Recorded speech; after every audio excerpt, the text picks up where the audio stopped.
it's recording. Yes. Hi, thank you for joining me today.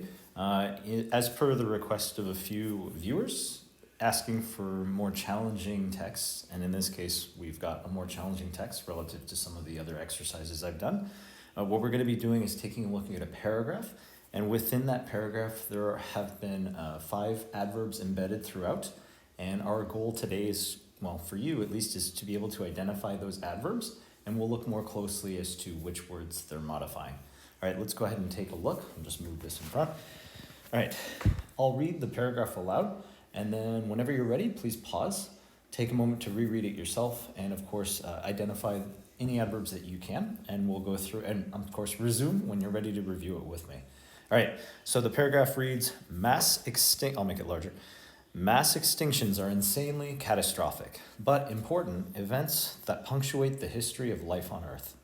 The Jurassic/Cretaceous boundary was originally thought of to represent a mass extinction, but has subsequently been downgraded to a minor extinction event based on new discoveries.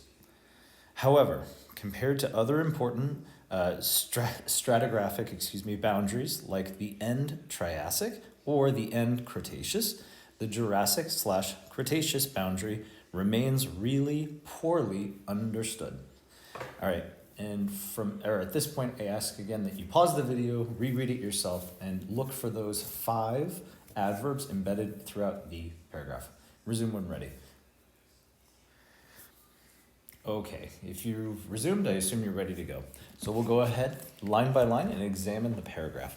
Here, mass extinctions are insanely catastrophic, but important events that punctuate the history of life on Earth. Well, and this isn't always the case, but oftentimes when you're looking to identify an adverb, it does help to look for words ending in ly, so the suffix ly. Again, it's not always the case, but more often than not, I would say if I had to just throw out anecdotally a percentage, roughly like 80 to 90% of the time, they'll be adverbs. But again, always exceptions. All right, here we've got mass extinctions. Okay, these are events that are occurring, are insanely catastrophic. Now, here's a good example of a word ending in ly. Let me see if I can just adjust the width of this. Here's a word ending in ly. And it's referring to what exactly? So something is insanely what? Well, it's insanely catastrophic. Oops, now it's too thin. All right, insanely catastrophic. Excuse my arrow. All right, but they're important events that punctuate something that they're doing, the history of life on Earth, right? So they kind of have these markers for these big events. All right, continue. Oh, and of course, this is our adverb. All right. The Jurassic/Cretaceous boundary was originally thought of to represent a mass extinction. Well, okay, in this case, we've got another word ending in ly, shock. Originally, thought. Thought is the word that it's modifying. So originally, in this case, is going to be our adverb, because it's telling you, well, okay, at the start, right? It was thought to represent a mass extinction. But, has subsequently been downgraded to a minor extinction event based on new discoveries. Again, we have another word ending in ly, in this case the word subsequently, which is acting as an adverb, right? Subsequently been downgraded.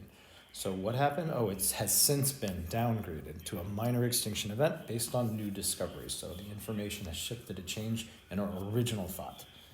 All right, continuing. However, compared to other important stratigraphic boundaries like the end Triassic or the end Cretaceous, the Jurassic/Cretaceous boundary remains really poorly understood. Here we've got 2 adverbs acting in tandem. We've got really, so like the extent of which, and then poorly, so the manner in which. So really, again, this tells you how much of something, and in this case, it's an extreme amount, right? Extreme maybe taking a little far, but it's trying to stress the level or the degree to which something is happening. And in this case, poorly, as I said quickly earlier, describes the manner in which it occurred, so it wasn't well understood. So both of these are, adverbs, right?